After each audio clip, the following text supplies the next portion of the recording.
और अब से 28 घंटे के बाद दुनिया के दो सबसे बड़े नेताओं के बीच सबसे बड़ी बैठक होने वाली है और पूरी दुनिया की नजर इस बैठक पर है और आज आपको भी इस बैठक के बारे में जरूर जानना चाहिए। हमारे भारतीय समय के मुताबिक शनिवार रात 1 बजे अमेरिका के राष्ट्रपति डोनाल्ड ट्रंप और रशिया के राष्ट्रपति व्लादिमीर पुतिन की एक बहुत महत्वपूर्ण बैठक होगी। यह बैठक भारत से लगभग 9000 किलोमीटर दूर अमेरिका के अलास्का राज्य में एंकरेज नाम के शहर में होने वाली है।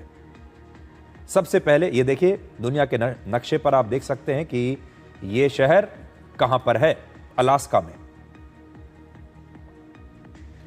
सबसे पहले ट्रंप और पुतिन अकेले में एक दूसरे से मिलेंगे। उस बैठक में और कोई नहीं होगा, सिर्फ ये दो लोग होंगे। इसके बाद दोनों देशों के जो डेलीगेशन है, इनके जो प्रतिनिधि मंडल हैं, फिर उनके साथ बैठक होगी और आखिर में ये दोनों देशों के राष्ट्रपति एक साथ मिलकर एक संयुक्त प्रेस कॉन्फ्रेंस भी कर सकते हैं। लेकिन प्रेस कॉन्फ्रेंस करने का फायदा तब है जब इन दोनों के पास कहने के लिए कुछ हो।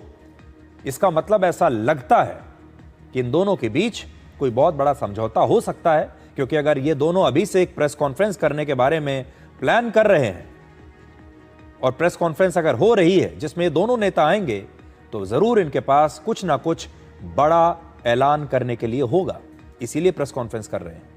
रशिया के मुताबिक इस बैठक में मुख्य तौर पर यूक्रेन युद्ध पर चर्चा होगी। पिछले 3 वर्षों में रशिया ने यूक्रेन के पूर्वी हिस्से में कई बड़े इलाकों पर कब्जा कर लिया है। युद्ध रोकने के बदले रशिया इन क्षेत्रों पर अपना नियंत्रण बनाए रखने की मांग करेगा। इससे पहले 2018 में ट्रंप और पुतिन के बीच आमने सामने की पिछली बार बातचीत हुई थी। इस बैठक पर भारत सहित दुनिया के सभी देशों की नजर है, क्योंकि इसके बाद दुनिया की राजनीति यानी जियोपॉलिटिक्स हो सकता है बदल जाए, दुनिया का शक्ति संतुलन बदल जाए। जून 2021 के बाद पहली बार पुतिन की किसी भी अमेरिकी राष्ट्रपति के साथ इस प्रकार की मुलाकात हो रही है। और अगर रशिया और अमेरिका के बीच कोई समझौता नहीं होता है तो रशिया और यूक्रेन के बीच युद्ध और तेज हो सकता है और रशिया अपने हमले और बढ़ा सकता है। अमेरिका और यूरोपीय देश रशिया पर नए प्रतिबंध लगा सकते हैं। इसके अलावा रशिया के साथ दोस्ती रखने वाले और कारोबार करने वाले देशों के खिलाफ भी और सख्त कार्रवाई अमेरिका कर सकता है। यह सब तब है अगर दोनों के बीच सहमति नहीं बनी तो क्या होगा। ट्रंप और पुतिन के बीच समझौता नहीं होने पर दुनिया में फिर से शक्तियों के 2 ध्रुव बन सकते हैं। इसमें एक तरफ रशिया होगा जिसके साथ चीन और ईरान जैसे देश हैं, दूसरी तरफ अमेरिका होगा जिसके साथ ब्रिटेन, जर्मनी, यूक्रेन और यूरोपीय देश होंगे। भारत जैसे देश जो हमेशा से न्यूट्रल रहे हैं, वो ट्रंप की नीतियों की वजह से रशिया के साथ और गहरी दोस्ती अब कर सकते हैं, रशिया के और ज्यादा करीब जा सकते हैं। और इस साल अब तक ट्रंप और पुतिन के बीच 4 बार फोन पर बातचीत हुई है। बैठक को लेकर पुतिन पॉजिटिव हैं, जबकि ट्रंप बैठक से ठीक पहले धमकी दे रहे हैं।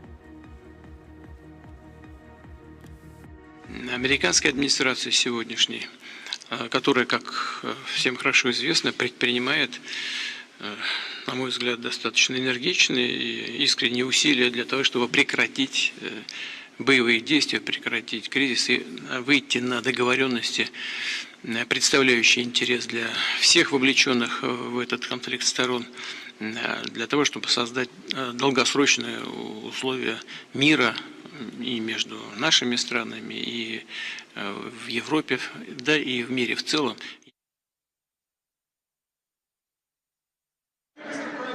Will Russia face any consequences if Vladimir Putin does not agree to stop the war after your meeting on Friday? Yes, they will. Yeah. What will the consequences there will be be? consequences. Sanctions, tariffs? There will be, I don't have to say, there will be very severe consequences, yes.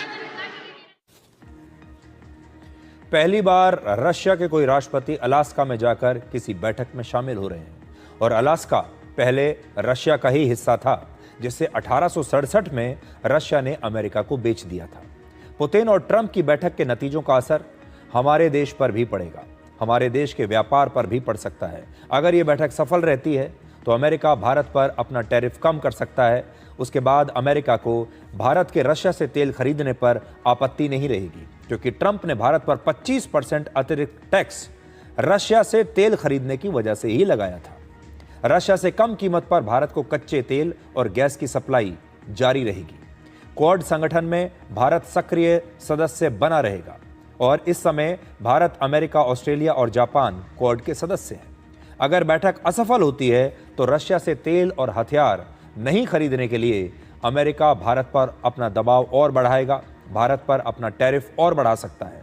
और इसके बदले में जानते हैं होगा क्या? इसके बदले में भारत और रशिया की जो दोस्ती है और ज्यादा मजबूत हो जाएगी। अगर यह बैठक सफल नहीं होती है तो ब्रिक्स संगठन में भारत और ज्यादा सक्रिय हो जाएगा।